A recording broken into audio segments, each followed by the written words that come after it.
kami mengenal-Mu, semakin kami mengapresiasi Tuhan. Sungguh Tuhan beda. Engkau satu-satunya yang tidak cacat celah. Kami ini punya masa lalu semuanya. Kami datang ke hadirat-Mu, kami tahu diri. Bahwa kami bukan siapa-siapa di luar Engkau. Engkau yang telah mengubahkan kami, teruslah mengubahkan. Agar kami menjadi serupa dengan gambaran-Mu Kristus. Jadikan kami murid-murid-Mu. Jadikan kami utusan-utusan-Mu di dunia. Hamba berdoa untuk jemaat yang hamba gembalakan atas nama Tuhan. Satu persatu Tuhan Kau pilih tanpa kecuali. Mereka yang baru bergabung atau yang sudah lama. Kau pilih kami satu persatu Tuhan. Agar kami menjadi umat pilihan-Mu. Agar kami menjadi utusan-Mu. Tanpa kecuali satu pun di antara kami ya Tuhan. Sekeruh apapun masa lalu Tuhan ubahkan. Ubahkan 180 derajat Tuhan. Kami serahkan kelemahan kami. Dan kami juga serahkan kelebihan kami kepadamu Tuhan. Pakailah untuk kemuliaan-Mu ini hidup kami. Kuserahkan kepadamu. Pakailah kami Tuhan. Pakailah kami di akhir zaman ini. Tuhan Yesus. Pakailah jemaat ini hamba-Mu bersyafaat. Pakailah pekerjaan mereka. Pakailah rumah tangga mereka. Di mana ada tidak sempurna Tuhan bentuk kami di sana. Pakailah jemaat yang hamba-Mu gembalakan di dalam nama-Mu ini Tuhan. Pakailah mereka secara luar biasa. Terima kasih Tuhan, berbicaralah kepada kami. Dalam nama Tuhan Yesus kami berdoa. Haleluya, amin. Praise the Lord, God bless you. Silakan duduk, senang bisa menyampaikan firman Tuhan langsung ya. Kita belajar Alkitab. Hari ini kita bahas tentang rasul-rasul Yesus Kristus. Saya kasih judul 12 rasul. Siapa mereka, dampak dan sejarah mereka. Lalu berikut adalah topik setiap ibadah yang saya lanjutkan bulan Oktober nanti. Inilah rasul-rasul yang dibahas di setiap ibadah. Termasuk murid-murid Yesus yang tidak terlalu banyak ayatnya. Susah sekali menjabarkan, tapi karena mereka adalah rasul Yesus Kristus, kita harus selidiki. Karena pasti ada aplikasi dalam kehidupan kita, sesuatu yang sangat-sangat berguna. Makanya saya hari ini bukan hanya akan mengajarkan Alkitab, tapi juga membagikan beberapa sejarah yang saya temukan. Sejak saya sekolah teologi, saya pelajari riset tentang murid-murid Yesus ini. Dan hari-hari ini saya refresh kembali memori dan saya temukan hal-hal baru juga. Semoga ini berguna bagi Anda. Ambil catatan. Nah, kita akan bahas di kebaktian terakhir hari ini. Seorang rasul Tuhan yang bekas pemungut cukai namanya Matius. Tapi sebelumnya kita akan baca bersama Matius 10 ayat 1-4. Kalau nggak keberatan boleh berdiri sebentar lagi. Kita baca 4 ayat ini bersama-sama, oke? Supaya kita tahu siapa saja 12 rasul itu. Yesus memanggil ke-12 rasul, 1, 2, 3. Yesus memanggil ke-12 muridnya dan memberi kuasa kepada mereka untuk mengusir roh-roh jahat dan untuk melenyapkan segala penyakit dan segala kelemahan. Inilah nama ke-12 rasul itu. Pertama, Simon yang disebut Petrus dan Andreas saudaranya dan Yakobus anak Zebedeus dan Yohanes saudaranya, Filipus dan Bartolomeus, Thomas dan Matius, pemungut cukai, Yakobus anak Alfeus dan Tadeus, Simon orang Zelot dan Yudas Iskariot yang mengkhianati dia. Silakan duduk, terima kasih.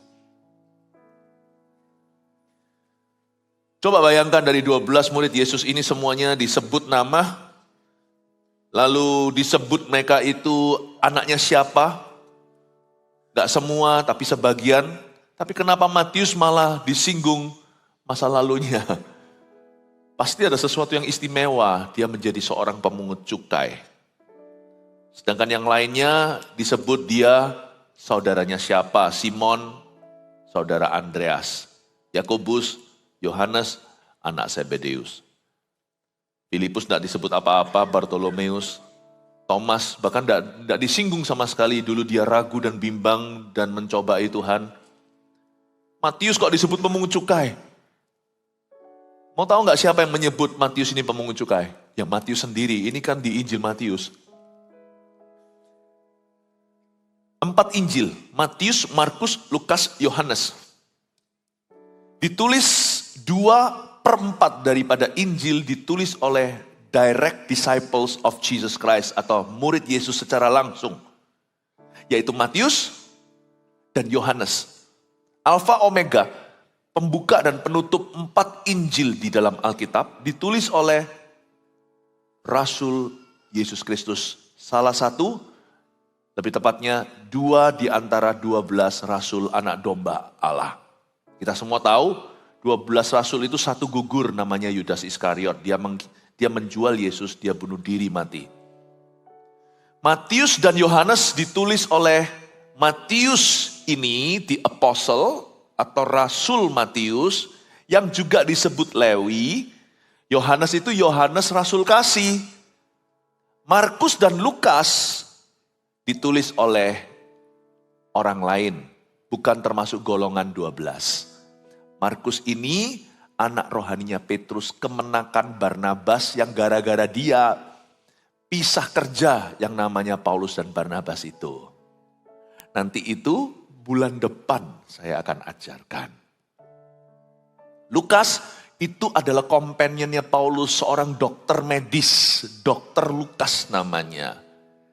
Itu ya, 4 Injil ditulis dari angle atau sudut pandang yang berbeda. 2 ini yang mengiring Yesus 3,5 tahun. Lukas dan Markus sudah extension, sudah kelanjutan daripada pelayanan Tuhan. Mereka, Lukas dan Markus, tidak pernah barengi Yesus secara langsung. Tuhan itu kalau menuliskan Injil untuk kita itu lengkap, saling melengkapi. Kalau hanya dari muridnya langsungkan, berarti hanya dari sisi orang yang kenal Tuhan secara pribadi. Tapi Tuhan izinkan ada Lukas, ada Markus di sana. Outsider pun menulis sesuatu tentang Yesus. Saya itu percaya sekali Injil. Karena Injil itu gak disengaja kong kali kong. Matius, Markus, Lukas, Yohanes itu beda orang. Dan mereka membicarakan hal yang sama. Saling melengkapi, saling menguatkan. Kenapa saya percaya Tuhan Yesus? Karena Tuhan Yesuslah yang paling masuk akal. Meskipun dia gak bisa selalu masuk dalam pikiran. Mujizatnya luar biasa, pengajarannya tiada duanya, radikal dalam kasih. Tapi saya jadi orang Kristen tidak pernah menyesal. Injil yang saya dengar, yang saya pelajari tiap hari, Matius, Markus, Lukas, Yohanes ini, memberikan kepada saya sudut pandang yang beda-beda dari tipe orang yang tidak sama.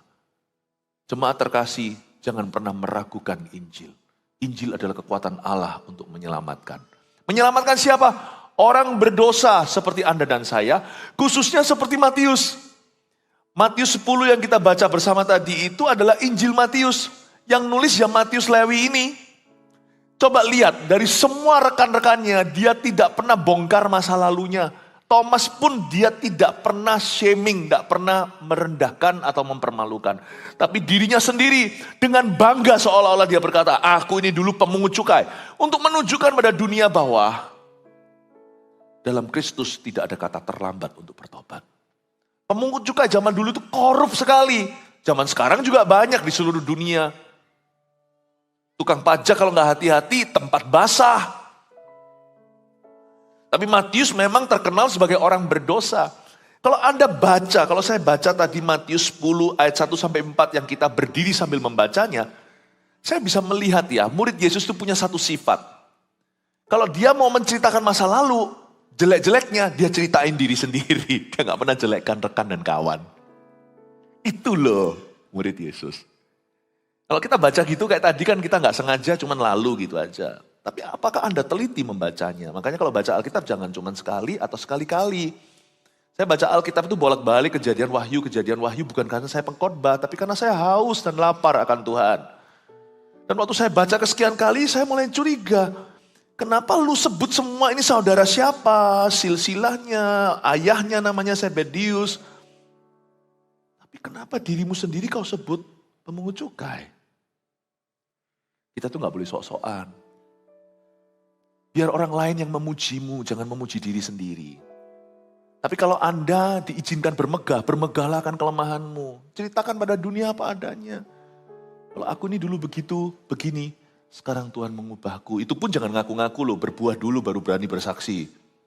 Jangan dikit-dikit bersaksi padahal belum ada bukti. Saya baca ini, saya kagum loh. Matius ini dulu hatinya jelek loh. Dia itu sebagai pemungut cukai, itu suka memeras orang. Dan gak jujur lagi, alias korupsi. Mana bisa dia itu protektif sama orang lain, memperhatikan perasaan mereka. Wah, Matius ini diubah total sama Yesus. Ini orang dulu evil. Orang ini dulu jahat hatinya. Kotor lagi.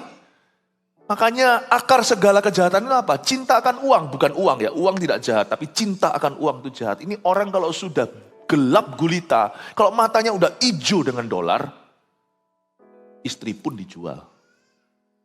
Mana mungkin dia setia kawan? Coba lihat cara dia menjelaskan siapa saja rekan sejawatan. Diceritain yang bagus dirinya sendiri, aku pemungut cukai. Kalau memang Anda harus bermegah, bermegahlah akan kelemahanmu. Kalau ada orang memujimu, wah kamu hebat ya. Ada timmu di sana, ada tim Anda. Anda selalu harus berkata, oh enggak kok ini karena tim ini saya juga enggak bisa apa-apa. Begitu loh. Lucuti dirimu sendiri dari glory. Biar orang lain memuji. Kan banyak kita kan senang kalau kita dapat pujiannya, padahal itu usaha bersama. Nanti kita yang dapat piala atau trofi. Kalau itu sudah biasa di dunia. Semua jabat-jabatan di dunia ini semua begitu. Yang bawah bekerja, yang atas dapat glorinya. Nanti yang masuk TV, hai mama. Matius enggak gitu. Saya tunjukkan pada Anda, orang ini berubahnya total. Orang yang sifatnya jahat karena hatinya itu buta. Hatinya itu cinta akan dana. Sekarang kok bisa kayak gini? Waktu saya baca ini 4 ayat aja. Mungkin Anda tadi tidak sempat memperhatikan ya kayak gini ini. Waktu saya baca itu saya berkata, wow. Satu-satunya yang disebut pemungut cukai adalah dirinya sendiri. Mestinya kan gini. Inilah nama ke-12 rasul itu. Pertama Simon yang disebut Petrus. Yang mengkhianati Yesus. Tulis dong. Dan Andreas saudaranya dan Yakobus anak Zebedius. Boanerges itu atau anak halilintar yang marah-marah di Samaria. Di kantor imigrasi ancam-ancam bakar. Filipus enggak terlalu ada cacat celahnya apa ya. Namanya Filip biasanya baik-baik. Enggak, bercanda. Biar orang lain yang memujimu, jangan memuji dirimu sendiri. Bartolomeus tadi Nathanael juga orang baik sih. Thomas, yang ragu-ragu, yang ngancem-ngancem gak akan percaya sebelum aku mencucukkan jariku. Yakobus anak Alfeus, Tadeus, Simon orang Zelot, disebut dong. Simon orang Zelot ini orang yang hidup dalam kekerasan. Orang Zelot itu artinya, zaman dulu mereka yang memberontak sama Roma. Ngerti sih mereka mau kemerdekaan, tapi cara mereka salah. Yudas Iskariot yang mengkhianati dua yang dia jelekkan. Yudas karena semua orang tahu. Tapi kalau dia mau jelekkan orang yang lain, jelekkan diri sendiri. Speak down about yourself. Speak down. Don't speak up. Saya pelajari tentang Matius ini luar biasa. Gak banyak sih cerita tentang dia. Tapi apa yang saya dapatkan cukup untuk membuat saya belajar. Murid Yesus saling kenal murid Yesus. Sesama rasul, sesama murid harus saling tahu. Jangan saling mendahului.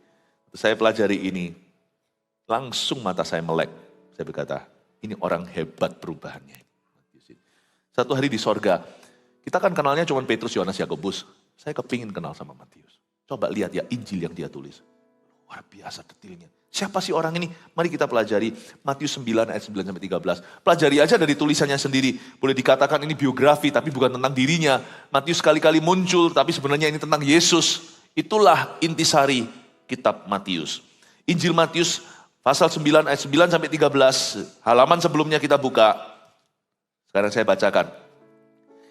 Ada satu account, ada suatu kejadian tentang panggilan Matius. Di sini dia kesaksian. Biografi 28 pasal, semua tentang Yesus. Dia cuma ambil beberapa ayat aja ceritakan tentang dirinya. Saya senang sekali dan cerita ini saya akan hargai selama-lamanya. Ini cerita sang author atau sang penulis Injil ini. Matius pemungut cukai mengikut Yesus. Kita lihat Matius pasal yang ke-9. Ayat 9-13 saya bacakan dulu. Setelah Yesus pergi dari situ, ia melihat seorang yang bernama Matius duduk di rumah cukai. Lalu ia berkata kepadanya, ikutlah aku, maka berdirilah Matius lalu mengikuti dia. Sang penulis menulis sebagai pihak ketiga, padahal itu tentang dirinya. Tentang Yesus sebagai subjek, dia sebagai objeknya. Yesus sebagai lakon, pemeran utama, dia sebagai figurannya untuk menunjukkan bahwa Yesus bisa memanggil orang berdosa seperti dirinya. Kemudian ketika Yesus makan di rumah Matius, datanglah banyak pemungut cukai dan orang berdosa dan makan bersama-sama dengan dia dan murid-muridnya. Dia cerita kondisi saat itu, waktu dia dipanggil Tuhan untuk melayaninya. Pada waktu orang Farisi melihat hal itu, berkatalah mereka kepada murid-murid Yesus, "Mengapa gurumu makan bersama-sama dengan pemungut cukai dan orang berdosa?" Agak tersirat di ayat ke-11, perasaan sedikit guilty, sedikit sungkan gara-gara dia, Yesus dicemoohkan orang. Gara-gara makan sama dia, Yesus dituduh tidak-tidak oleh orang Farisi. Yesus diviralkan gara-gara makan. Aduh, sorry ya Tuhan. Mungkin rasa sungkan itu membuat dia akhirnya mencintai Yesus berlebihan. Injilnya dia paling panjang sih. Markus itu 16. Markus itu 16. Lukas 24. Yohanes 21. Dia 28. Dia cerita Yesus lebih panjang lebar. Makanya banyak dosa diampuni. Biasanya juga banyak cinta. Sebenarnya kita semua itu dosanya 11-12. Cuman ada orang yang merasa lebih berdosa dan waktu dia diampuni dia lebih cinta Tuhan. Tapi ada orang yang gitu-gitulah, sosolah. Dia gak merasa dia dosa-dosa banget. Dia merasa dirinya orang baik. Waktu diselamatkan dia juga jadi jemaat. Tapi jemaat yang biasa tidak tergerak. Tapi Matius tipe orang yang begini loh. Aku harus mengembalikan pada Tuhan. Bagaimana mungkin aku bisa mengembalikan semua kasih ini? Aku harus terlibat dalam ministry. Itu bedanya. Bedanya. Ayat 12, Yesus mendengarnya dan berkata, bukan orang sehat yang memerlukan tabib, tetapi orang sakit. Sebenarnya kita semua sakit, tapi ada orang yang merasa dirinya lebih sakit. Saat Anda diselamatkan, sadarkah Anda dan saya bahwa kita ini berhutang budi selamanya? Janganlah hidupi kekristenan kita seolah-olah kita itu gak perlu Tuhan. Kita itu selama-lamanya berhutang kepada Tuhan Yesus. Kita ini orang yang sakit waktu Tuhan temukan. Dan Tuhan mati saat kita sudah masih berdosa. Bukan orang sehat yang memerlukan tabib, tapi orang sakit. Jadi pergilah dan pelajarilah arti firman ini, ayat 13. Matius ingat apa yang dikatakan Yesus meresponi orang Farisi yang mengkritik dia. Tapi Yesus bukan bela diri. Yesus ucapkan ayat ini untuk mencelikkan mata orang-orang yang munafik itu. Selain itu Yesus kalau mengucapkan sesuatu itu untuk melindungi murid-muridnya. Karena Matius kan digugat. Tapi Tuhan Yesus pasang badan dan dia berkata, pergilah dan pelajari arti firman ini. Dia membela keabsahan. Yesus memvalidasi, memverifikasi pertobatan Matius. Dia berkata, yang ku kehendaki ialah belas kasihan dan bukan persembahan. Karena aku datang bukan untuk memanggil orang benar, melainkan orang berdosa. Yesus menaruh stempelnya pada Matius. Aku yang memanggil dia, lu mau apa? Wow. Tuhan Yesus itu tidak pernah bela diri. Waktu giliran Tuhan diadili, gak ada orang yang dirugikan, dia diam aja. Coba lihat pada waktu Tuhan diadili oleh Pilatus. Herodes juga, dia jawab seperlunya. Apakah kamu raja orang Yahudi? Kamu sendiri mengatakannya. Semua tuduhan mulai muncul kiri kanan, orang-orang melemparkan yang bukan-bukan, yang tidak terbukti. Kreatif sekali mereka dengan segala fitnaan. Tuhan diam aja. Sampai-sampai Pilatus garuk-garuk kepala. Kamu kok diam aja? Jawab dong, sanggah. Tapi waktu Matius punya pertobatan, dijadikan gunjang ganjing. Tuhan bangkit, angkat bicara. Yang ku kehendaki ialah belas kasihan. Aku mengasihi dia. Bukan persembahan. Karena aku datang bukan untuk memanggil orang benar. Apalagi orang-orang yang sok benar, melainkan orang berdosa seperti Matius ini. So much love God showed yang Tuhan tunjukkan terhadap orang yang tidak layak seperti Anda dan saya. Firman yang keluar dari tahta Allah itu selalu untuk membela hidup kita. Makanya saya itu rajin baca Alkitab, karena setiap kali saya buka halamannya, saya mendapat pembelaan. Makanya saya senang dengar khotbah, saya semakin jarang. Sebab sekarang saya lebih banyak khotbahnya daripada dengar khotbah. Saya itu kepingin loh dengarkan khotbah-khotbahnya hamba-hamba Tuhan di gereja kita dulu. Wah, saya looking forward betul-betul mengantisipasi nanti ini. Nanti pada waktu super conference dan retreat gembala semingguan di akhir September, saya akan hadir dan duduk diam mendengarkan khotbah gembala-gembala regional. Kenapa saya senang dengar khotbah? Karena setiap kali saya dengar khotbah, saya dapat rema yang membela hidup saya. Harusnya orang Kristen anak Tuhan itu semuanya haus dan lapar. Seperti gereja kita, jemaat kita banyak yang mendobel-dobel ibadah untuk bisa mendengarkan lebih. I love it. Sebab setiap kali Tuhan mulai berfirman, ketika Yesus mulai berkata-kata, itu untuk menegakkan hidup kita dan value atau nilai hidup ini. Mari kita pelajari tentang Matius satu persatu. Saya coba jabarkan. Ayat yang ke-9, setelah Yesus pergi dari situ, ia melihat seorang yang bernama Matius duduk di rumah cukai. Berhenti di situ. Di sini Matius menulis tentang kejadian hidupnya. Seolah-olah dari pihak ketiga. Setelah Yesus pergi dari situ, ia melihat seorang yang bernama Matius. Nama Matius itu sebenarnya adalah Lewi. Di kitab Injil yang lainnya disebut Matius yang adalah Lewi. Kenapa dia disebut Lewi? Karena dia dari suku Lewi. Dan kenapa di dalam biografinya tentang Yesus di mana ada ceritanya, cerita pertobatannya, mengapa Matius tidak menyebut dirinya Lewi? Satu, mungkin dia malu. Mungkin dia malu. Ya. Misalkan dulu saya punya teman. Dulu saya punya teman itu mobilnya dipasang stiker Jesus loves you. Tapi berapa kali dia betul-betul ngalami sesuatu di jalanan. Yaitu dia kebut-kebutan, marah-marahan. Untungnya teman saya itu masih tahu diri. Dicopotlah stiker itu Jesus loves you. Waktu minggu depannya, saya masih sekolah di Kanada.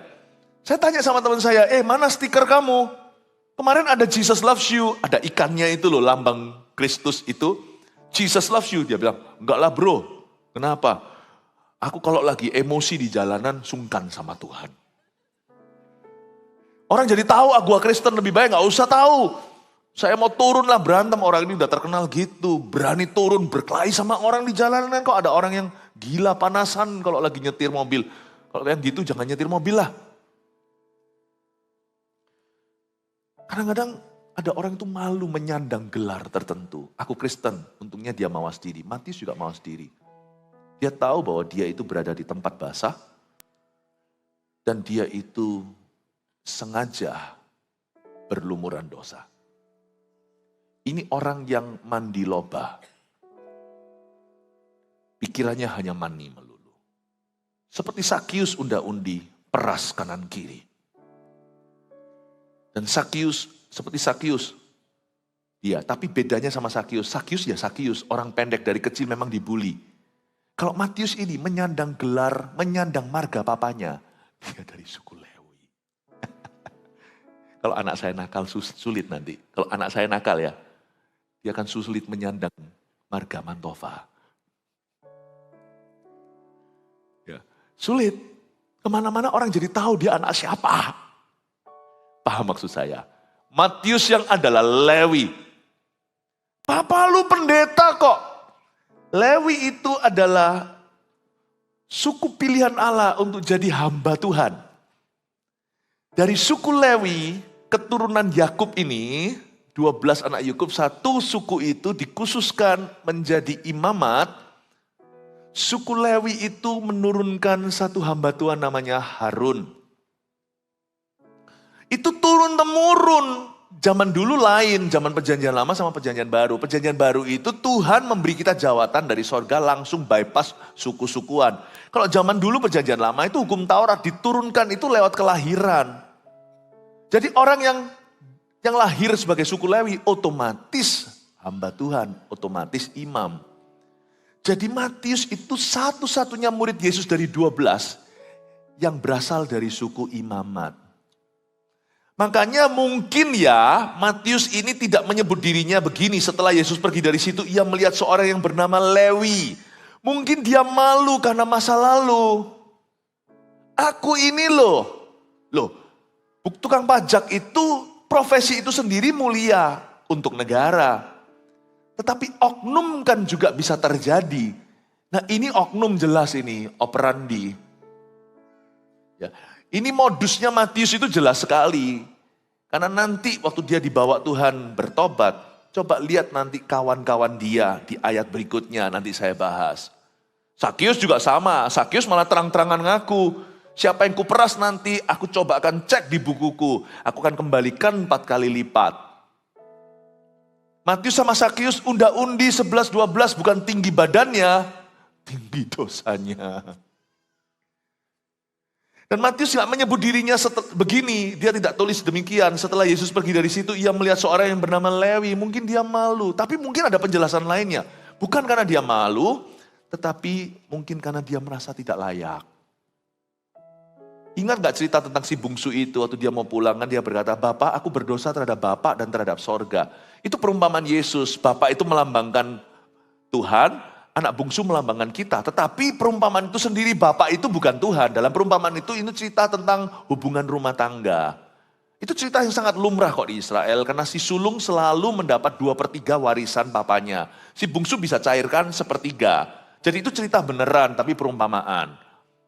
Dan pada waktu si bungsu memfoya-foyakan makan harta papanya di negeri orang, lalu dia jatuh kelaparan karena ada masa paceklik datang, dia mau makan ampas babi, dia mau kembali, waktu dia kembali dia susun kalimat atau kata-kata pertobatannya, dia berkata, aku nanti akan ngomong sama papa begini, aku telah berdosa terhadap Bapak dan terhadap Tuhan. Setiap orang yang berdosa itu tidak akan merasa berdosa terhadap Tuhan saja. Coba perhatikan, setiap orang yang berdosa, pasti dia pertama merasa berdosa terhadap Tuhan dan dia merasa berdosa terhadap seseorang. Kalau saya nakal misalnya, saya dulu itu ya pernah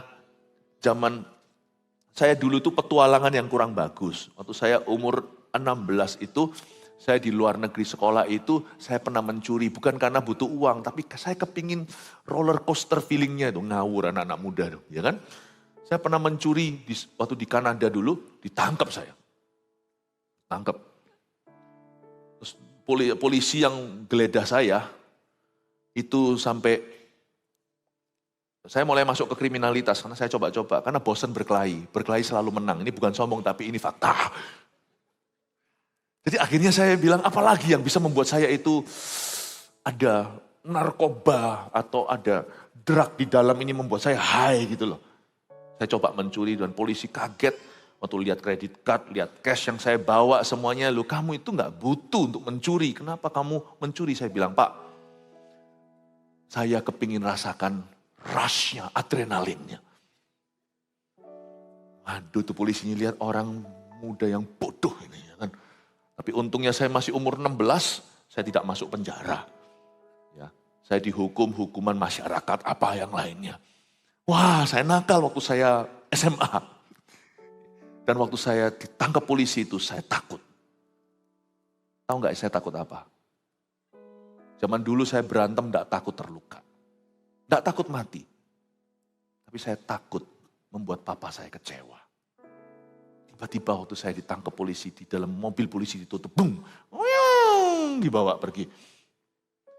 Itu saya cuma bayangkan. Tiba-tiba flashback. Saya masih kecil, saya sakit. Disekolahkan papa saya punya mobil. Satu-satu kesayangan dilap tiap hari dijual.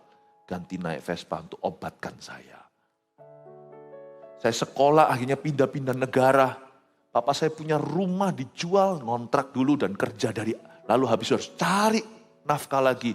Untuk agar supaya ekonomi keluarga kami bangkit. Saya pikir Tuhan, aku berdosa sama Tuhan. Dan aku berdosa sama Papa. Itu pertama kali saya doa loh, saya gak pernah doa sama Tuhan Yesus. Di mobil polisi itu saya bilang, Tuhan Yesus, kalau Engkau nyata, tolong saya. Tolong aku supaya aku jangan buat papaku kecewa. Saya gak takut penjara, tapi saya takut lihat papaku sedih. Itu kalau bisa waktu saya tanya polisi, namanya siapa? Philip. Philip siapa? Philip. Saya gak berani ngomong Mantova, Lewinya. Meskipun papa saya bukan pendeta, meskipun kami tidak dikenal di negeri orang, tapi saya malu sebut marga saya. Jangan-jangan kena papa saya itu loh rasanya itu Matius gak berani sebut Lewi itu. Entah dia malu atau dia merasa gak worthy. Bisa rasa nggak hati seorang yang mau bertobat tapi dia belum berkuasa untuk bertobat? Dia takut menyebut dirinya sendiri. Jadi waktu baca ini saya bisa ngerti gitu loh. Hatinya dia itu merasa malu sama nenek moyangnya. Dia malu, aduh. Orang kayak aku kok menyandang gelar papaku dan nenek moyangku. Aduh, orang seperti saya. Lihat ya, Tuhan itu kalau memulihkan itu gak sampai ke martabat saja. Lihat Tuhan pulihkan Matius, dia berubah jadi rasul. Tuhan itu kalau pulihkan gak pernah ke break even point. Misalnya kalau orang itu hutang piutang itu sampai dia impas, haleluya saya bebas hutang. Tuhan itu gak begitu. Gak gitu. Tuhan kalau pulihkan ini bukan soal materi, tapi saya kasih contoh material. Misalnya kalau Anda berutang 100.000 rupiah, Tuhan kalau pulihkan itu Anda tidak tiba-tiba tidak berutang 100.000 rupiah, tapi Anda bisa punya surplus 100.000 rupiah. Allah tidak memulihkan Matius sampai dia diampuni. Allah memulihkan Matius orang berdosa yang gak layak ini sampai dia dipakai secara luar biasa. Jangan Anda kecewa apa yang Anda pernah lakukan dulu. Jangan berbuat itu lagi. Tapi ingatlah, kalau Anda memberi diri sama Tuhan sekalipun belum ada mujizat terjadi. Sekalipun Anda harus menanggung konsekuensi. Tapi percayalah bahwa Allah bisa memulihkan Anda. Di mobil polisi itu, saya berdoa kepada Tuhan Yesus. Setelah itu konsekuensinya ada, saya dihukum apa? Sebagai anak muda kan remaja, gak pernah dengar cerita ini ya? Gak pernah ya mungkin ya. Masa lalu saya itu kejahatan banyak saya lakukan. Makanya jangan jahat-jahat nanti jadi pendeta. Ini kejahatan yang kecil. Ini coba-coba adrenalin doang. Tapi waktu itu saya doa sama Tuhan Yesus, saya mulai datang ke gereja. Saya datang ke gereja, saya selalu dengar firman, entah itu disengaja atau tidak. Setiap minggu firman yang didengungkan ke telingaku, tanpa sengaja. Wong mereka gak kenal saya kok saya datang, sekalipun ibadah gak ribuan, 50, 100-an. Tapi setiap kali selalu firman itu. Setiap minggu di gereja. Allah akan memakaimu. Saya bilang kok aneh ya, kata memakai itu asing di telingaku. Kayak pakai baju gitu, pakai apa? Karena saya itu awam banget. Gak pernah di gereja yang penuh Roh Kudus, gereja Pentakosta karismatik, bahasanya kan biasanya lebih bahasa doktrinal atau bahasa logika atau lebih kepada bahasa liturgi. Hari itu saya terus dicekokin. Bahasa yang asing bagi saya, Allah hendak memakaimu. Tuhan mau memakai kehidupan seseorang. Saya itu berada di antara 50 orang. Pakai, kayak obeng gitu dipakai. Otak saya ini masih belum mau tunduk sama Tuhan Yesus. Tapi setiap kali itu hatiku semakin rindu. Aneh ya, firman itu ada kuasa menembus pikiranmu yang menentang. Itu kayak langsung jatuh ke hati. Tuhan mau memakai aku. Lalu suatu hari saya menyerah minggu keberapa. Saya berkata, mana mungkin kau memakai aku Tuhan. Aku ini musuhnya banyak. Aku ini canduan ini itu. Aku ini gak bagus loh Tuhan. Are you sure Yesus? Are you really sure? Kamu mau memakai aku? Aku cuma minta diampuni aja sudah terima kasih kok. Tapi Tuhan tidak pernah memberi pesan kau cuma diampuni. Minggu-minggu itu di gereja selalu Tuhan hendak memakaimu secara luar biasa. Dan saya harus tanggung konsekuensi anyway. Saya dihukum harus ada ratusan jam. Bersihkan sampah. Pergi ke rumah sakit jiwa, barengi pasien di sana. Dan saya harus cek clock, masuk cek clock keluar, sambil tetap sekolah. Di samping sekolah saya harus cek clock untuk tunjukkan kepada otoritas di sana, kepada yang berwenang, bahwa saya sudah lakukan bagianku. Tahu nggak, saya dihukum salah satunya yang paling lucu, nggak pernah lupa dalam benak saya. Saya pergi ke rumah sakit jiwa yang besar sekali, saya dengan ini loh, anak-anak muda-muda nakal-nakal, ada orang Hongkong, ada orang bulenya, ada yang pakai anting-anting, ada yang pakai tatoan. Saya masuk ke sana sama mereka, semua kita itu gak berani saling lihat karena kita sangat malu berada di situ. Karena kita harus barengi orang gila main catur. Anda gak bisa menang main catur sama orang gila, saya kasih. Ini pengalaman saya, waktu saya skakmat itu rajanya bisa masuk kantongnya. Nggak mungkin menang. Lalu saya harus ambil kuki, masukkan ke mulutnya, kena ludahnya, saya harus lap dengan tisu, saya harus lakukan apapun, saya tidak boleh menolak. Ratusan jam. Selama ratusan jam saya selesaikan berapa bulan. Suruh bersihin ini, suruh itu, suruh ikut pekerjaan sosial, ini dan itu. Saya berkata, Tuhan, ini selesai, mari, sudah selesai. Dan deal, sudah. You and me, nothing to do. Thank you, terima kasih. Aku nggak jadi masuk rekor apa, mempermalukan orang tuaku, sekolahku di sini dibatalkan, lalu dideportasi. Papa aku bisa mikir apa? Thank you ya Tuhan, sudah cukup sampai sini. Cukup sampai aku 0 bersih lagi rekornya. Udah gitu aja. Terus di gereja Tuhan bilang, aku mau memakaimu. Aku mau memakaimu. Aku mau memakaimu. Saya belum ngerti watak Tuhan. Tuhan tidak pernah ingin pulihkan Anda sampai 0. Kembali lagi semula. Tuhan itu kalau memberi itu berlebihan. Dia kasih dirimu urapan untuk memakaimu. Hari ininya saya tidak pernah bayangkan kalau masa lalu. Saya cuma cerita satu itu cuma seiota. Semua apa yang buruk yang saya lakukan kalau saya ceritakan semua Anda mungkin tidak percaya. Oh pendeta aku itu dulu begitu.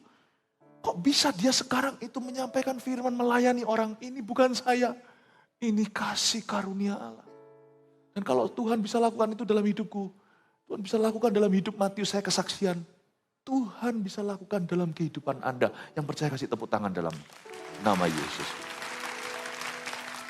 Matius itu malu sebut dirinya Lewi.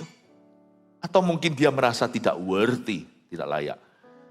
Coba ulang lagi ayat 9, setelah Yesus pergi dari situ, ia melihat seorang yang bernama Matius duduk di rumah cukai. Rumah cukai ini tepatnya di Kapernaum. Kapernaum adalah markas pelayanan Yesus Kristus. Rumah Yesus yang dibolongi atapnya itu di Kapernaum. Tuhan Yesus itu lahir di Bethlehem, besar di Nazaret, dibaptis di sungai Yordan oleh Yohanes Pembaptis. Di pelayanannya seputar Galilea situ, danau, matinya di selatan Israel yaitu di Golgota atau di Yerusalem. Tapi Yesus punya pusat pelayanan itu di kota Kapernaum. Jadi Matius ini hidup sekota dengan Yesus Kristus. Satu lagi yang tinggal di Kapernaum siapa? Dia lahir Betsaida tapi tinggal di Kapernaum. Kalau Anda ke Israel masih ada tuh rumahnya. Namanya rumah Petrus. Cuman Petrus gak ada, kita cari di situ juga gak ada. Rumahnya aja, rumah Petrus.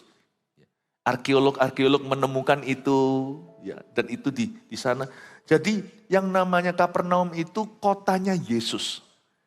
Kapernaum juga sebuah kota yang Tuhan kecam. Kalau banyak mujizat ini terjadi di Sidon, kalau terjadi di Syria, kalau terjadi di Sodom Gomora, mereka sudah dari dulu tobat. Hai Kapernaum, kau kira kau akan diangkat ke langit? Tidak, kau akan diturunkan ke neraka. Tuhan Yesus mengecam kota itu, banyak mujizat, tapi mereka tidak percaya. Kapernaum adalah tempat di mana orang lumpuh itu diturunkan dan dia berjalan. Diturunkan dari atap rumah yang dilubangi itu. Di Kapernaum itu juga ada seorang yang very notorious dalam bahasa Inggrisnya. Orang yang punya reputasi yang buruk, semua orang takut. Kalau dapat telepon dari dia, semua orang lari keluar kota. Apalagi pengusaha kalau dapat dikontak sama orang itu, semua langsung jatuh sakit. Namanya Matius, si pemungut cukai itu. Kita sekarang lihat ayat yang ke-10. Kemudian ketika Yesus makan di rumah Matius. Oke? Rumahnya Matius ya. Di Kapernaum itu datanglah banyak pemungut cukai dan orang berdosa. Dan makan bersama-sama dengan dia dan murid-muridnya. Anda mau tahu level dosa orang itu seberapa? Termasuk kalau Anda mau ukur diri sendiri. Ada laboratoriumnya. Kalau kolesterol cek darah. Tetapi kalau kita mau tahu level dosa kita seperti apa? Gampang. Cek pergaulanmu. You know, by observing his friends, you know his life. Dengan kita mengobservasi, memperhatikan pertemanan orang itu, kita bisa juga menakar level dosanya. Kita baca sekali lagi. Kemudian ketika Yesus makan di rumah Matius, datanglah banyak, bukan satu. Banyak, ini big club. Kalau kita punya pergaulan dengan satu orang berdosa dan itu aja buat mama kapok, ya kan? Buat papa mama jerah. Aduh, anakku ini pergaulannya buruk padahal cuma dengan 1-2 teman.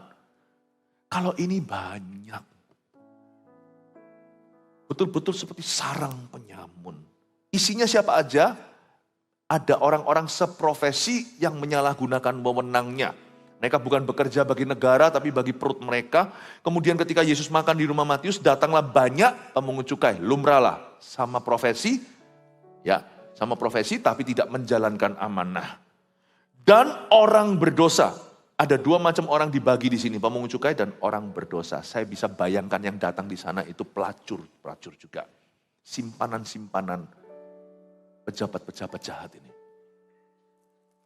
Coba bisa bayangkan, Yesus itu duduk makan, dikelilingi orang-orang berdosa. Ada lagi satu orang berdosa yang akan selalu makan dengan pemungut cukai zaman itu. Yaitu Markus. Yang saya maksud Markus bukan Injil Markus, tapi makelar kasus. Kumpul di sana semua. Every mafia in the country. Kalau saya baca dari ayat 10 saya tahu Matius ini nggak biasa dosanya. Untuk orang seperti ini untuk hengkang dari dosanya itu berarti dia akan rugi dengan hari ini equivalent atau kesamaan dengan miliaran dia harus rugi. Sakius itu bayar harga loh dia untuk bertobat. Karena posisinya basah sekali. Dan untuk dia bertobat itu nggak bisa asal, ya tobat. Orang bilang ya enak setelah dosa terus tobat gitu aja diampuni. Dia kembalikan 4 kali lipat. Itu nggak main-main. Itu dia mengalami kerugian, itu berarti dia kalau punya rumah, properti dia harus jual untuk harga pertobatannya. Dia tidak bisa beli karcis masuk sorga. Tapi kalau demi menunjukkan bahwa sorga sungguh hidup di dalam dia harus putus hubungan dengan dosa dan bertanggung jawab atas dosa-dosanya. Bukan tanggung jawab sama Tuhan, kalau sama Tuhan sudah selesai di kayu salib. Tanggung jawab sama manusia. Anda bisa tabrak mobil orang waktu emosi. Tuhan ampuni, tapi siapa ganti itu? Siapa ganti pintunya yang jadi gepeng karena Anda tabrak emosian? Dosa itu ada faktor begini. Ada dimensi kepada Allah itu sudah diampuni. Dimensi konsekuensi dengan manusia itu, sekalipun Tuhan ampuni, Anda harus hadapi. Dan nanti Tuhan akan sertai Anda menghadapi konsekuensi itu. Kadang-kadang Tuhan beri keringanan. Seperti cerita saya tadi waktu saya ditangkap polisi. Waktu saya masih umur 16 itu. Saya dapat keringanan loh. Saya masih dipanggil lagi sama di kantor itu. Dan berkata saya melihat behavior, your good behavior. Atau kelakuanmu yang baik. Itu saya masih ingat saya doa sama gembala sidang saya. Saya doakan. Waktu setelah didoakan ada kuasa dalam doa. Saya mendapat keringanan puluhan jam. Terima kasih Tuhan, tidak perlu main catur lagi sama orang-orang gila. Aduh repot saya, kalau saya menang diobrak-abrik sama dia. Kalau saya menang, itu rajanya bisa, kok bisa loh. Raja kok bisa jalannya miring begitu tuh loh. Yang bisa ngerti main catur, bingung aku.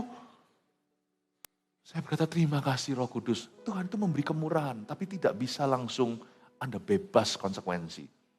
Kalau Anda hamil di luar nikah, masa digugurkan? Itu kan gali lubang tutup lubang. Tuhan ampuni dan Tuhan sertai Anda single parenting. Tuhan akan sertai, anak itu tetap akan Tuhan pilih bawa ke gereja sini. Kita serahkan kepada Tuhan. Kita didik bersama-sama gereja dan Anda. Amin Bapak Ibu Saudara. Konsekuensi tetap harus ada. Saya melihat Matius ini harus bayar harga loh. Ini gak main-main ayat 10. Dia makan di situ banyak pemungut cukai. Itu networknya jadi itu Matius itu. Yang disebut orang berdosa di sini itu aneka ragam pendosa. Partners in crime atau mitra kejahatan. Ini Markus di situ semua makelar kasus. Mafia-mafia senegeri itu ada di situ. Karena mereka semuanya curious tentang Yesus. Mereka penasaran. Mereka dengar guru besar ini. Waktu Yesus datang, ini pendeta besar ya kan. Semua orang duduk sama-sama mau dengarkan Yesus. Gak berarti mereka niat tobat. Mereka cuman kepingin tahu, kepingin menguji. Kalau bisa ajak Tuhan Yesus, ayolah minum sedikit lah. Ayolah whisky. Siapa tahu ada di antara para pendosa itu ingin menjadikan Yesus sebagai tempat rasa aman. Karena dia merasa ada guilty conscience atau ada nurani tertuduh. Kalau Yesus ikut-ikut sama dia merasa lebih ringan. Yesus saja. Kalau ada pendeta yang bisa gak apa-apa sama dia akan merasa Allah gak apa-apa sama dia. Yesus gak kepancing yang gitu kan. Saya bisa melihat kelompoknya itu jadi. Orang-orang berdosa itu macam-macam profesi. Bisa-bisa saya bayangkan simpanannya juga semua datang. Ini pertemuan tidak benar. Makanya itu gak heran Bapak Ibu Saudara, di ayat 11 orang Farisi syak. Tapi saya kagum dengan keberanian Yesus. Yesus itu gak takut diviralkan. Dia gak takut. Dan dari orang-orang yang hadir itu, gak ada tertulis mereka bertobat. Cuman satu. Matius. Yesus kalau nobatkan orang itu gak asiknya rame-rame, ayo tobat, ayo tobat. Iya ada yang namanya jala penginjilan. Tapi kalau Yesus kejar petobat-petobatnya, satu persatu saudara sekalipun yang maju bisa 10.000. Tapi satu persatu Allah bekerja dan memanggil orang itu secara pribadi. Tinggalkan dosamu, aku pun tidak menghukummu, kata Yesus pada wanita pezina yang tertangkap basah. Go and sin no more. Pergi dan jangan berbuat dosa lagi. Dibaca di ayat 10, saya tidak menemukan di ayat-ayat, pasti kalau ada orang-orang pendosa-pendosa yang paling buruk di negeri itu bertobat kan pasti tertulis di sini. Nggak ada tuh. Dari semua itu Yesus resikokan dibicarakan orang hanya demi tangkap Matius. Tahukah Yesus akan meninggalkan semua singgasananya lagi untuk nangkap Anda seorang. Sifatnya masih sama, tinggalkan 99 untuk satu orang. Dalam hal ini bukan tinggalkan 99. Dia harus berkecimpung di antara 99 pendosa terburuk di negeri itu. Demi tangkap satu Matius. Dan sekali tangkap jadi rasul. Anda baca itu orang-orang berdosa dan makan bersama dengan dia dan murid-muridnya. Saya waktu baca ayat 10 saya bisa nampak jelas di depan saya. Dalam renungan saya yang singkat tentang ayat. Saya bisa temukan langsung bahwa Matius ini orang berdosa yang mutakhir. Orang kayak gini gak mungkin bisa bertobat. Kalau bertobat cuma dibaptis lah gampang. Bertobat itu berarti dia jual rumahnya. Tutup praktek gelapnya. Wah, gak gampang saudara. Lalu tiba-tiba jatuh dari respek semua teman-temannya. Dia tidak masuk dalam klub itu. Tidak ditakuti lagi di masyarakat. Dahulu kala dia muncul semua orang tunduk-tunduk. Sekarang semua orang menghina dia pengikut Tuhan. Tidak gampang. Tapi untuk orang berdosa mau bertobat, Tuhan tidak akan berhutang. Allah akan menjadikan hidupnya berarti. Meskipun awal mulanya dia harus hadapi konsekuensi. Coba bayangkan Matius pada waktu dia itu bertobat. Kira-kira temennya ngomong apa? Belum lagi dia harus pikirkan musuhnya. Dia kan pasti musuhnya banyak tuh. Nggak takut apa diputar balikan sekarang dia yang digugat? Belum lagi kalau dia bertobat, nanti teman-temannya merasa terancam, nanti prakteknya ketahuan. Diapain, apa-apa kan gimana? Untuk seorang Matius bertobat itu pertimbangannya 1001. Tapi bertobat pula dia. Saya berdoa di dalam nama Yesus bernubuat. Gereja kita ada di kota mana-mana, saya berdoa agar Saulus-Saulus yang menganiaya jemaat pun bertobat. Matius-Matius yang kotor prakteknya pun akan bertobat. Kalau bertobat itu sungguh-sungguh bertobat, bukan cuma datang ke gereja dan puji Tuhan, haleluya. Tapi hidupnya menunjukkan buah-buah pertobatan. Dan jikalau ada di sini orang-orang seperti Matius, dengarkan baik-baik. Baik itu adalah dosa seksualita, dosa keuangan, kejahatan apapun juga, pemerasan, atau apapun lah, ada 1001 tentunya. Dari Matius Anda harus bisa menemukan jati dirimu. Bahwa bertobat dalam Tuhan itu sangat mungkin dan sangat bisa. Tidak ada kata terlambat. Coba katakan kanan kirinya, tidak ada kata terlambat. Amin. Makanya ayat 11 pada waktu itu orang-orang Farisi melihat hal itu, berkatalah mereka kepada murid-murid Yesus, mengapa gurumu makan bersama dengan pemungut cukai dan orang berdosa? Mereka tahu itu who's who in the zoo. Dia tahu itu siapa adalah siapa. Si itu kan simpanan itu. Yang itu jahat loh itu. Yang itu mafia itu, yang gangster itu. Yang ini, yang itu pemabuk itu. Itu pemerkosa itu. Yang itu orang, aduh jahatnya setengah mati. Teman-temanku satu-satu dikerjai. Kenapa gurumu makan sama mereka? Yesus dengan cool, dengan tenang menjawab. Dia berkata, bukan orang sehat yang memerlukan tabib. Tapi orang sakit. Dengan kata lain, masa aku makan setiap hari sama mereka? Masa kamu enggak tahu bahwa aku sedang KKR? Lain cerita, aku enggak dugem sama mereka. Jangan buat alasan kalau kita itu ikut ngeklub. Katanya mau menangkan teman. Enggak kok, Yesus tuh makan. Yesus tuh makan di rumah tangga. Meskipun yang datang orang berdosa. Yesus tidak pergi ke diskotik. Yesus tidak pergi ke bar. Yesus makan itu di rumah tangga. Makan di situ. Yesus bicara sama mereka. Jesus loves sinners. Yesus mendengarnya dan berkata, bukan orang sehat yang memerlukan tapi orang sakit. Jadi pergilah dan pelajarilah arti firman ini. Tuhan bilang sama orang Farisi, you belajar ya, yang ku kehendaki. Ini firman sih, ini ayat juga. Di dalam perjanjian lama, Yesus mengquote suatu ayat. Yang ku kehendaki ialah belas kasihan. Dan bukan persembahan. Karena aku bukan datang untuk memanggil orang benar. Melainkan aku datang untuk memanggil. Apa? Apa? Tidak hanya itu. Bukan untuk memanggil orang benar, aku datang bukan untuk memanggil orang benar, melainkan Matius. Hai orang berdosa, saya ngomong gini bukan menuduh siapa, saya pun juga. Saya tidak bangga masa lalu saya, meskipun kejahatan kita beda-beda. Saya lebih kenakalan remaja. Tapi ada beberapa orang profesional jahatnya. Sudah mendarah daging. Tapi Tuhan menyebut nama orang-orang itu. Suatu pelajaran berharga Bapak Ibu Saudara kalau Anda kenal seseorang yang seperti seolah-olah beyond keselamatan. Seolah-olah sudah di luar batas yang Tuhan bisa selamatkan. Kayaknya orang ini gak mungkin lah. Segala sesuatu mungkin kecuali orang ini. Jangan give up ya. Doakan. Sekali Anda dapat orang itu nanti.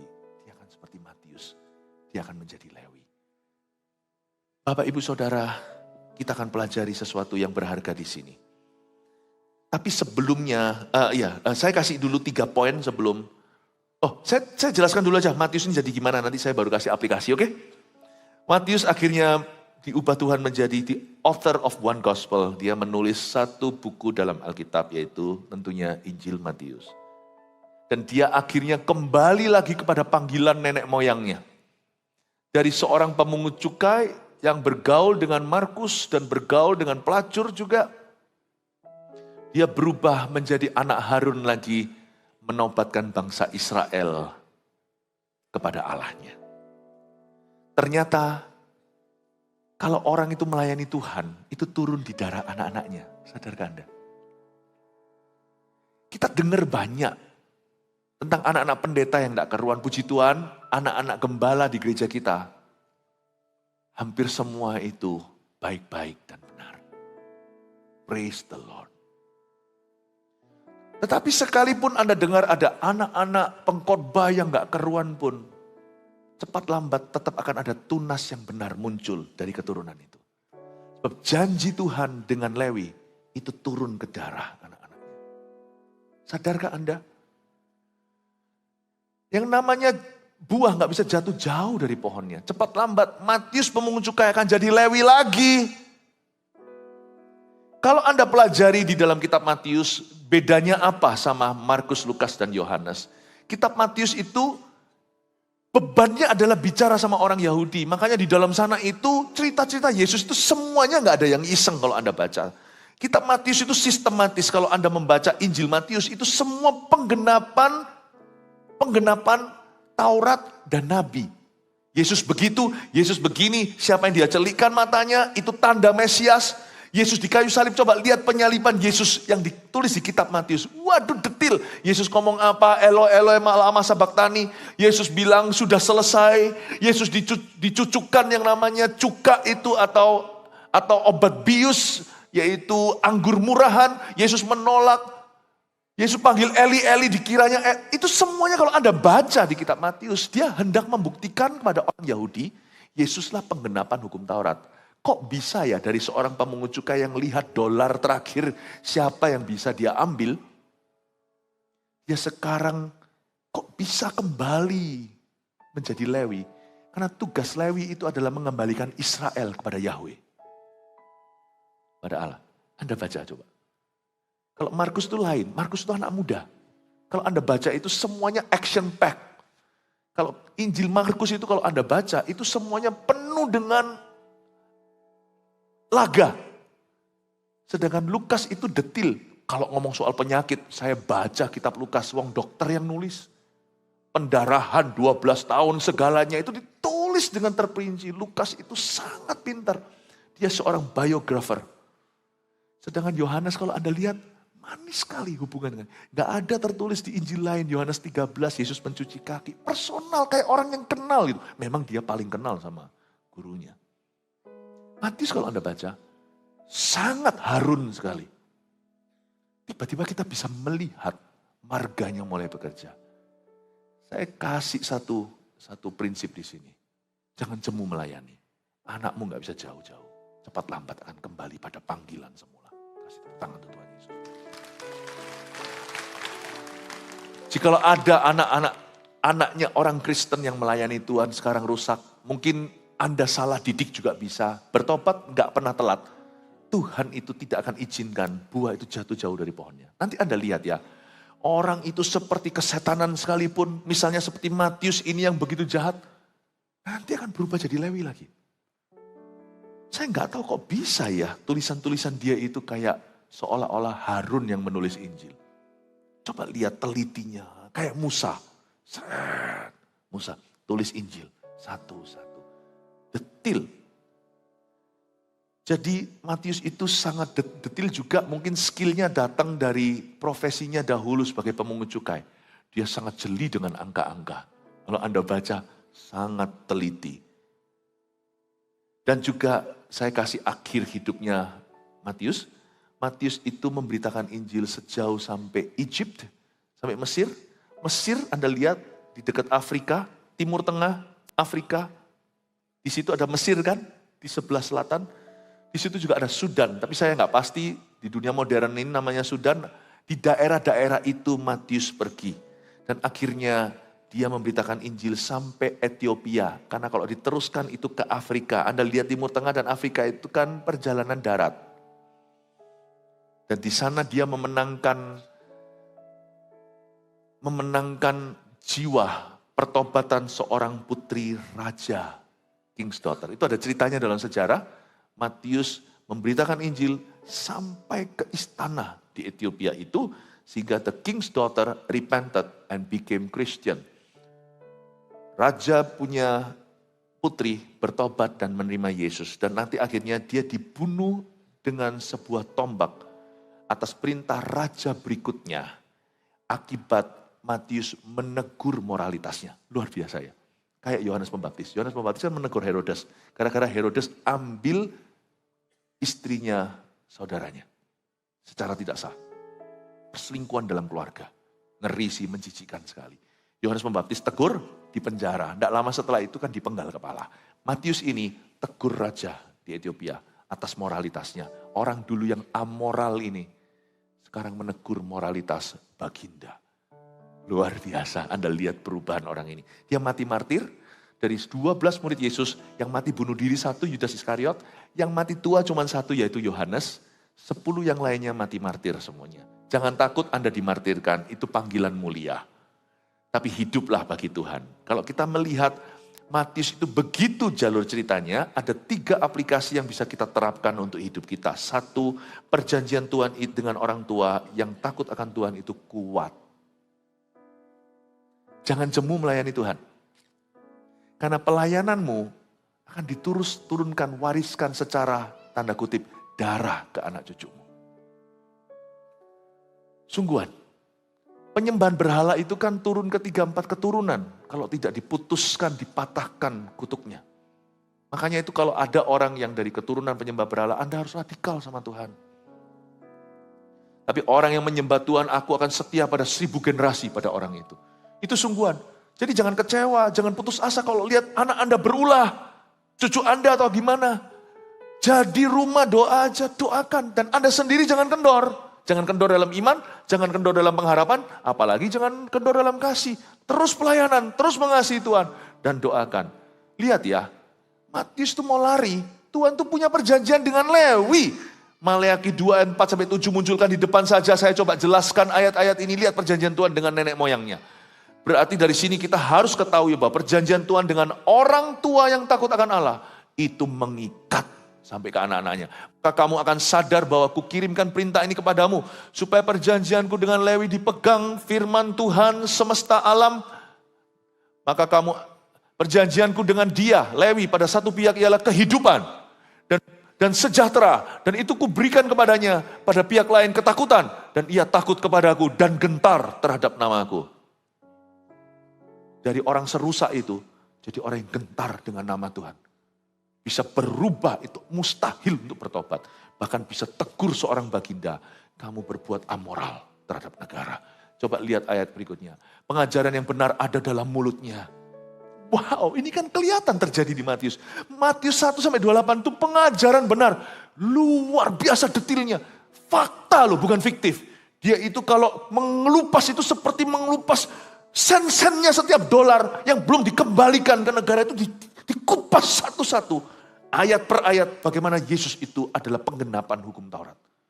Pengajaran yang benar ada dalam mulutnya dan kecurangan tidak terdapat pada bibirnya. Dan dalam damai sejahtera dan kejujuran yang mengikuti aku dan banyak orang dibuatnya berbalik daripada kesalahan. Lihat itu janji Tuhan atas Lewi terjadi atas Matius. Berapa banyak orang bertobat karena kitab Matius. Ayat berikutnya, ayat 7. Sebab bibir seorang imam memelihara pengetahuan dan orang yang mencari pengajaran dari mulutnya. Sebab dialah utusan Tuhan semesta alam. Ini janji Tuhan sama nenek moyangnya, sama papanya Matius. Itulah, saya nggak tahu papanya siapa. Anggaplah papanya. Coba lihat sekarang poin pertama lagi diulang. Apa yang kita bisa pelajari dari hidup seorang Matius. Perjanjian Tuhan dengan orang tua yang takut akan Tuhan itu kuat. Itu kuat. Makanya kalau saya didatangi sama Mbak Tuhan siapa, anakku gini gitu, saya tenang. Lu mau ke psikiatris, mau kemana segala, monggo silakan. Dia aja gak punya iman, saya tenang kok, saya tahu. Kalau saya lihat papanya, saya lihat namanya, hidup dalam Tuhan. Ya namanya parenting gak sempurna mesti ada, saya tenang aja, tunggu waktu aja kembali. Dia aja panik, mereka aja panik. Saya tenang aja. Silakan, coba semuanya biar puas gitu. Tapi nanti akhirnya Tuhan yang kembalikan anakmu. Karena Tuhan punya perjanjian dengan dirimu. Amin Bapak Ibu. Makanya jangan quit pelayanan. Karena yang bisa bolong setan masuk dari sana adalah kok papanya yang menyerah. Nah itu lain lagi. Karena dia kepala keluarga. Perjanjian Tuhan dengan orang tua yang takut akan Tuhan itu kuat. 2, tidak ada kata terlambat untuk bertobat. Tidak ada kata terlambat, yang tadi saya sudah jelaskan berkali-kali, jadi tidak perlu saya jelaskan lagi. Yang ketiga terakhir, poin terakhir aplikasi, apa yang kita bisa pelajari, Tuhan memakai kelebihan kita untuk kemuliaannya. Nah, kelebihan Matius bukan hanya di bibit bobot bebetnya, dia keturunan Lewi, tapi ternyata masa-masa dia jadi pemungut cukai itu, dia teliti dalam administrasi, ternyata itu pays off, ternyata itu pada akhirnya berguna. Allah tidak membuang semua yang kau tahu saat kau dan aku masih hidup dalam dosa kita. Allah akan menebusnya. Jikalau hal-hal itu bukan gamblang dosa. Misalnya ada orang yang punya sifat sangat-sangat teliti. Sehingga lawan orang begini susah. Selalu cari gara-gara, cari masalah, selalu ketemu. Nanti suatu hari dia bukan cari masalah atau cari salah orang. Tapi dia akan dengan teliti bisa menjelaskan pada orang mengapa orang membutuhkan Tuhan. Tuhan memakai kelebihan kita untuk kemuliaannya. Kelebihan Matius adalah orangnya detail. Kalau enggak dia pasti bukan pemungut cukai. Dia nelayan. Makanya Petrus tidak menulis Injil yang detail. Petrus hanya menulis surat yang general. Tapi berkuasa, penuh dengan hasrat, penuh dengan gairah. 1-2 Petrus namanya. Nah, Tuhan pakai tangan yang teliti. Anda tahu satu orang lagi yang teliti? Kaum Lewi? Musa. Itu Musa ya, saya beritahu. Itu Musa itu dididik waktu dia di Mesir, masih boleh dikatakan dalam didikan penyembahan berhala. Dia itu belajar, Anda tahu Mesir dengan piramidnya, itu arsitektur keajaiban. Musa itu pelajari matematikanya, dia belajar filsafat, dia belajar literatur, dia belajar angka, matematika. Yang terkenal dari Mesir waktu mereka superpower adalah matematikanya. Itu sampai dunia modern pun sekarang masih garuk-garuk kepala gimana memecahkan rumusnya. Dia bisa atur ini itu segalanya. Dan waktu Tuhan panggil Musa, apakah itu semua dibuang? Tuhan tidak membuangnya. Tuhan menebusnya dan memakai kelebihannya untuk membangun tabernakel. Bait Allah.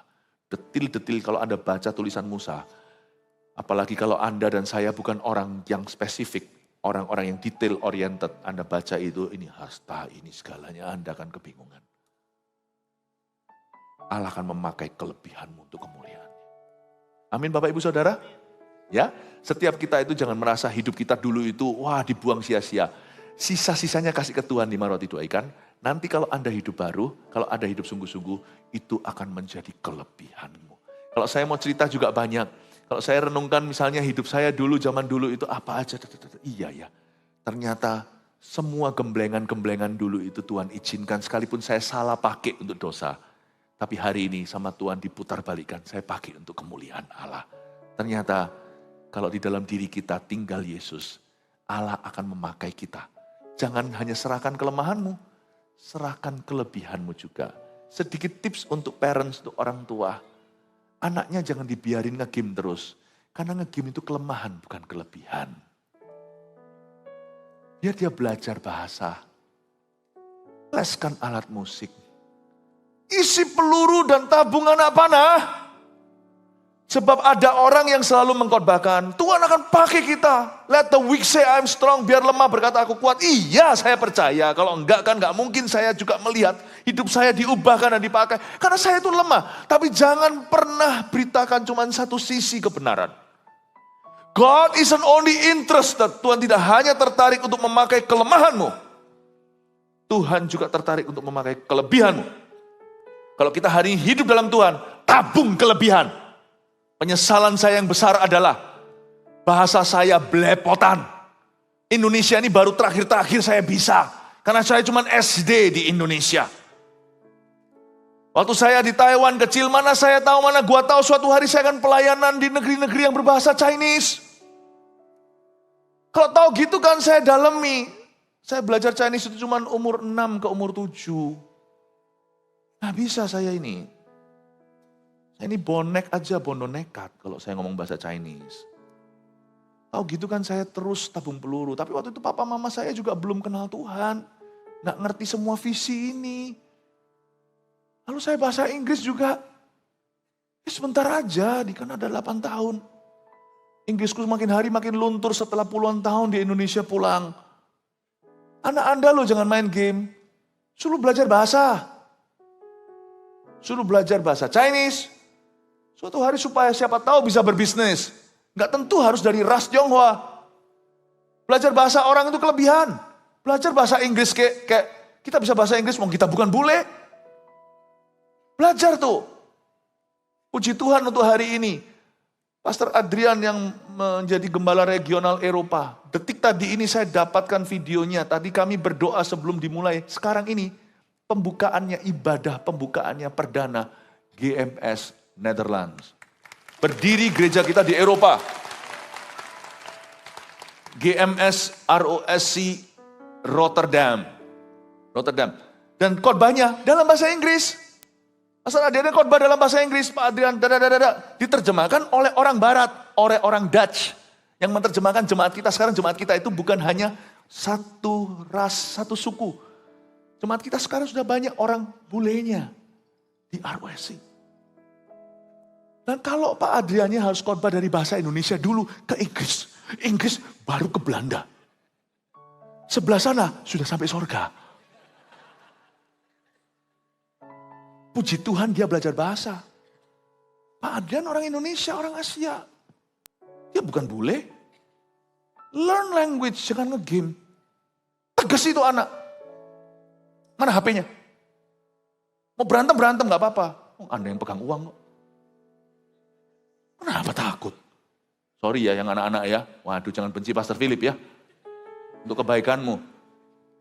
Jangan bilang sama anak, Tuhan bisa pakai kamu apa adanya. Menyesatkan. Kalau kita sudah ada apa-apa ala kadarnya dan serahkan ke Tuhan dan percayalah Tuhan bisa memakai kelemahan. Bilang sama anak, kalau Tuhan bisa pakai Petrus karena dia nelayan. Tuhan terlebih bisa pakai Paulus. Coba lihat, Petrus berhenti sampai orang Yahudi. Paulus ngomong Yunani. Coba baca. Waktu dia ditangkap sama pasukan. Dia bicara bahasa Yunani, kaget. Saya kira kamu orang Mesir itu yang bawa 4.000 orang untuk memberontak. Bukan? Saya adalah warga terhormat dari Sisilia. Wow. Pada waktu Paulus sudah selesai gitu, dia lagi huru-hara kan. Dan dia meminta izin sama pasukan, sama perwira Itali. Kasih aku izin untuk bicara sama masyarakat yang sekarang lagi demonstrasi ini. Baik, waktu dia berdiri, semua orang Yahudi ramai sekali. Di Yerusalem. Dia berdiri pakai kerama Injilnya, bahasa Ibrani. Anteng langsung. Coba baca itu di Kisah Rasul. Shalom Aleichem. Mulai keluar Ibraninya. Memang akhirnya huru hara lagi waktu Paulus berkata, gara-gara Injil ini ke bangsa-bangsa, umatku, bangsa Yahudi menolak aku. Wah, huru hara lagi. Waktu dia dicambuki, coba lihat baca lagi. Waktu dicambuki semuanya itu, waktu mau dicambuk. Paulus pikir gue dicambuk untuk Yesus ya gak apa-apa. Tapi buat apa saya tambah borok lagi? Saya ini masih perlu ke kota berikutnya. Ngomong dia bangsa Itali. Gak tahu saya gak bisa bahasa Italia kecuali spaghetti, fettuccine. Kaget yang mau cambuk dia. Loh. Kamu orang Itali. Oh, saya warga negara Italia, warga negara Roma yang terhormat. Saya juga pasukannya. Saya juga warga negara Roma. Saya harus beli dengan wajib militer. Ya, Paulus bilang, saya lahir sudah orang Italia. Saya kira Paulus itu dari keluarga yang sangat-sangat terpelajar. Gamaliel guru-gurunya, profesornya. Orang Italia langsung taruh cambuknya dengan semua paku-pakunya. Nggak berani. Bisik-bisik, ini orang, dia mother language ini.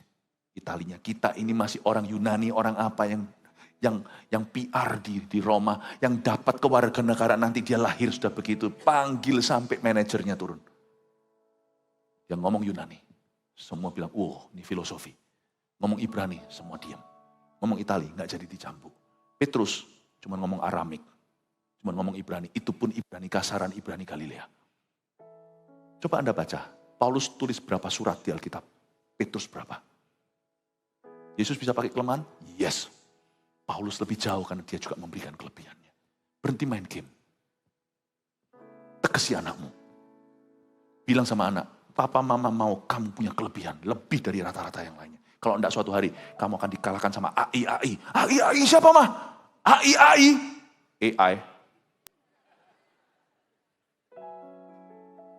Nangkep Bapak Ibu Saudara? Semoga ini berguna buat Anda, oke? Matius punya kelebihan, memang dulu untuk kejahatan, tapi pada akhirnya dia berikan untuk Tuhan. Wow, orang ini detil. Ini Matius detilnya ampun-ampun luar biasa. Makanya dia tulis Injil terpanjang dan pembukaan perjanjian baru. Dia yang tulis. Saya harap semua Anda tabung kelebihan mulai hari ini. Bukan hanya bahasa, komputer, whatever, sosial media nggak termasuk yang coba untuk eksis. Lebih baik Anda yang membuat apps itu daripada Anda yang menjadi cover boy-nya. Intinya adalah kembangkan ilmumu, serahkan ke Tuhan. Kebangunan rohani terbesar masih akan terlihat di depan sana dari Indonesia. Semoga Anda berperan waktu itu. Bukan gigit jari menjadi pasien yang maju didoakan. Tapi sebagai orang yang mendoakan dan memimpin kegerakan. I bless you church in Jesus name. Haleluya. Amin. Mari kita semua bangkit berdiri. Oh haleluya, praise the Lord. Makanan berat sedikit untuk malam hari ya. Supaya gak sia-sia datang malam-malam ke gereja. Saya berharap ada perubahan yang indah dalam kehidupan Anda. Saya sangat mengasihi Anda, jemaat Tuhan.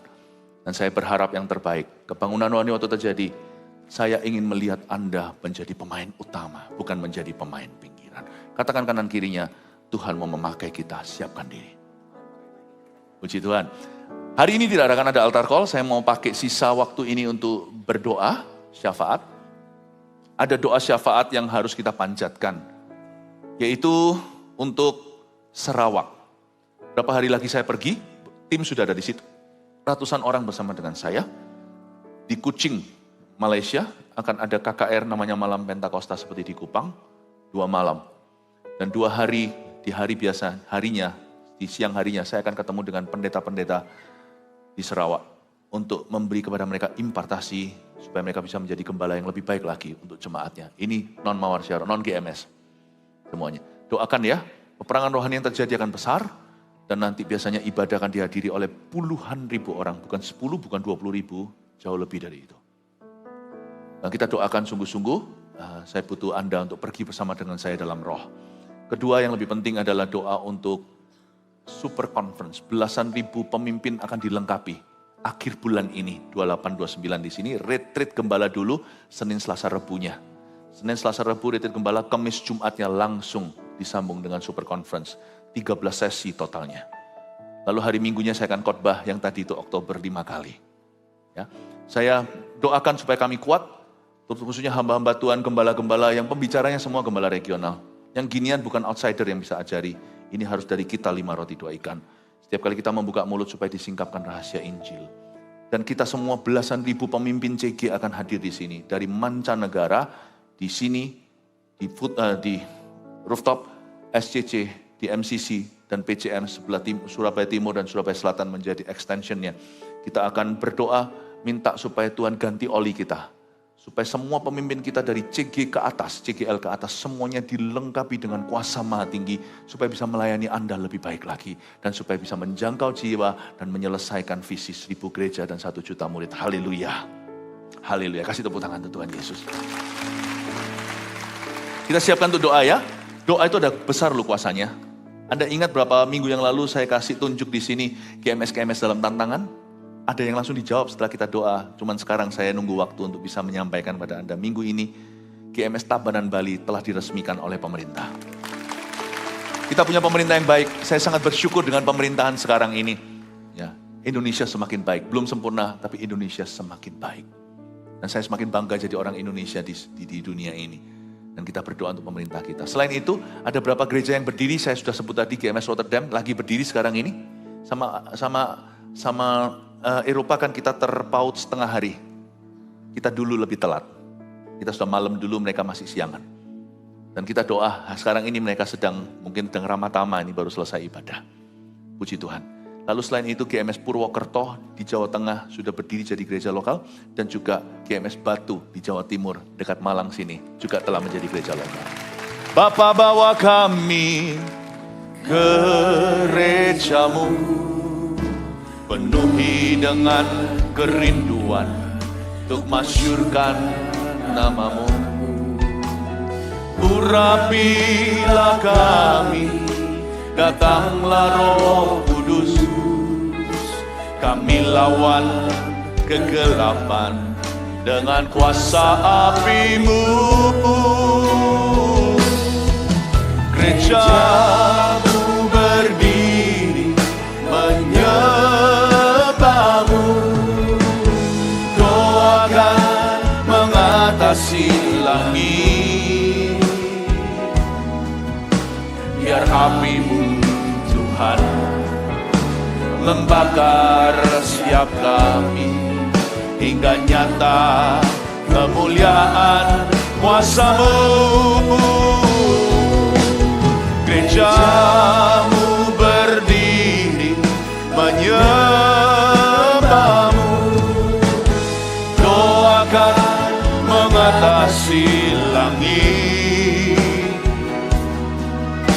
Biar api-Mu Tuhan membakar setiap kami hingga nyata kemuliaan kuasa-Mu.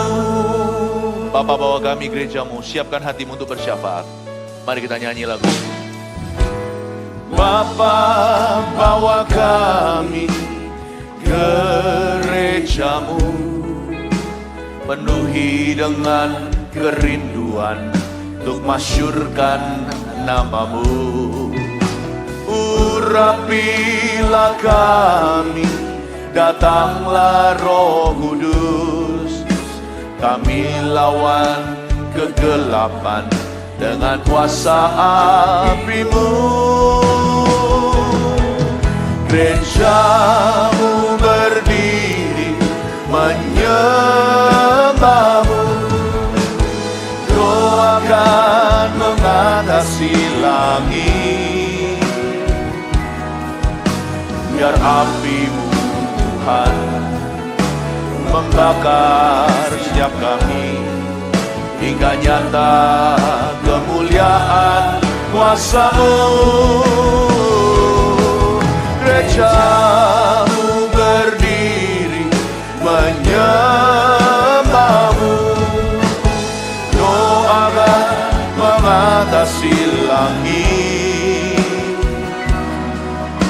Biar api-Mu Tuhan membakar setiap kami hingga nyata kemuliaan kuasa-Mu. Gereja-Mu berdiri, gereja-Mu berdiri menyembah-Mu. Doa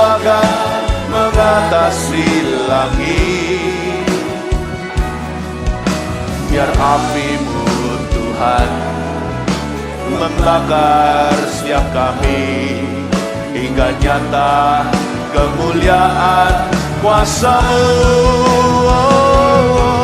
Gereja-Mu berdiri menyembah-Mu, Roh akan mengatasi langit. Biar api-Mu Tuhan membakar setiap kami, hingga nyata kemuliaan kuasa-Mu. Mari kita sembah Dia di dalam roh Allah.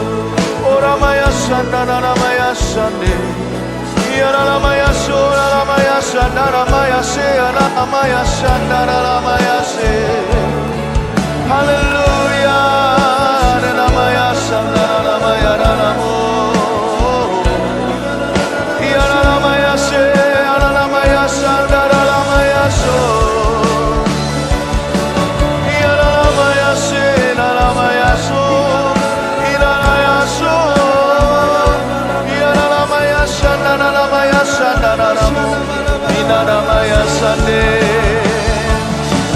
Mari kita terus berdoa. Siapkan diri sebentar lagi berdoa dalam bahasa Indonesia. Kita perlu berdoa dengan akal budi juga. Pertama untuk Sarawak, lalu Super Conference. Saya akan beri aba-aba. Siapkan hatimu, dalam hitungan ketiga kita mulai berdoa. Tidak ada jemaat yang mendengar doa, semua partisipasi berdoa. Semua bisa ucapkan sesuatu dari mulutnya kepada Tuhan Yesus. Dalam hitungan ketiga kita berdoa untuk Sarawak lebih dulu supaya terjadi lawatan dan pencurahan. 1, 2, 3, berdoa. Tuhan Yesus, kami berdoa untuk Sarawak. Dalam nama Yesus kami berdoa ya Tuhan Yesus. Negeri Malaysia yang berada bertetangga dengan Indonesia bukan kebetulan. Tuhan juga percayakan agar kami jaga secara rohani. Kami berdoa ya Tuhan, meskipun bukan GMS atau ROSI, tapi kami berdoa pencurahan Roh Kudus terjadi. Kami minta ya Tuhan agar tangan Tuhan bekerja. Orang-orang yang belum dibaptiskan dalam Roh Kudus ya Tuhan Yesus dibaptiskan dalam Roh Kudus dengan tanda berbahasa roh. Banyak pertobatan terjadi, orang-orang yang meninggalkan kejahatannya dalam nama Yesus. Pertobatan-pertobatan yang sifatnya berskala sederhana maupun yang rumit terjadi oleh karena Roh Allah bekerja. Hamba berdoa mujizat terjadi, ulurkan tanganmu, sembuhkan yang sakit ya Tuhan.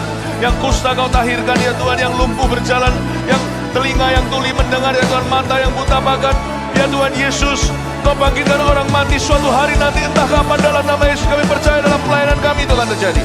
Bapak, di dalam nama Yesus bangkitkan gereja-gereja hamba Tuhan sana, ketuk pintu supaya kami bisa menjadi gembala-gembala yang sungguh-sungguh terbeban untuk jemaatnya, memiliki hati yang tidak syarat politik gereja, tetapi orang-orang yang sungguh-sungguh terbeban untuk jiwa-jiwa dalam nama Yesus.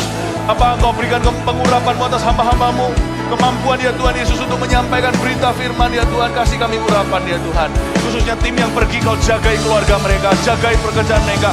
Mereka yang berkorban pergi ratusan orang untuk membantu tubuh Kristus di sana dalam nama Yesus. Haleluya. Ora magama ya shana nama tagamara. Haleluya. Ira marama tagama ya shana nama rama. Mari kita siapkan hati untuk berdoa bagi Super Conference. Kita minta Tuhan sungguh-sungguh datang, hadirat Allah datang berapa hari itu, minggu itu. Kita minta sungguh-sungguh Tuhan menggantikan oli kita, memberikan urapan yang baru kepada setiap pemimpin-pemimpin CGL ke atas. Mari kita berdoa sama-sama. 1, 2, 3. Bapa di dalam surga, hamba berdoa ya Tuhan Yesus, kami berdoa bersama-sama untuk Super Conference. CG Super Conference ini menjadi sebuah tempat yang Tuhan pilih, menjadi waktu pilihan Tuhan agar Tuhan mengganti oli, memberikan urapan yang baru. Biarkan kami dipenuhi dengan kuasa ilahi. Kau berikan pada kami hikmat para hamba-hamba Tuhan yang melayani, khususnya yang melayani firman. Kau berikan hikmat dari tempat maha tinggi agar kami menyampaikan rema janji dan roh nubuatan dari Allah. Ini waktunya kebangunan rohani terjadi, umatmu dibangkitkan, setiap sektor mengalami kemuliaan Tuhan. Dimulai dari orang-orang yang memimpin dan menggembalakan jemaat ini. Ada ribuan gembala, orang-orang yang turut menggembalakan bersama dengan Yesus, bersama dengan gembala sidang. Hamba berdoa Kau berikan urapan yang baru. Tuhan Yesus berikan keamanan, keselamatan waktu mereka datang dari mancanegara. Sebagian datang dengan kapal, sebagian dari pesawat, sebagian dari tempat jauh, sebagian dari darat. Hamba berdoa Kau berikan keamanan, tidak ada kecelakaan, berikan cuaca yang baik dalam nama Yesus. Kami minta roh yang haus, kami minta kesatuan hati, kesatuan roh. tingkatkan otoritas gereja ini dalam nama Yesus. Hari-hari ke depan kami akan melihat dalam masa hidup kami 1 juta jiwa diselamatkan, mereka dimuridkan Tuhan Yesus. Ini bukan ambisi manusia, ini visi yang kami terima dari Engkau. Kami perjuangkan di hadapan Allah. Berdoa untuk super conference ini Tuhan sungguh-sungguh berhasil menurut versimu Tuhan, mengalami sebuah terobosan baru di dalam nama Yesus Kristus. Kami doa untuk pemimpin-pemimpin kami. Kami berdoa untuk setiap calon pemimpin yang nanti akan diurapi di sana. Dalam nama Yesus Bapa, terima kasih Tuhan. Haleluya.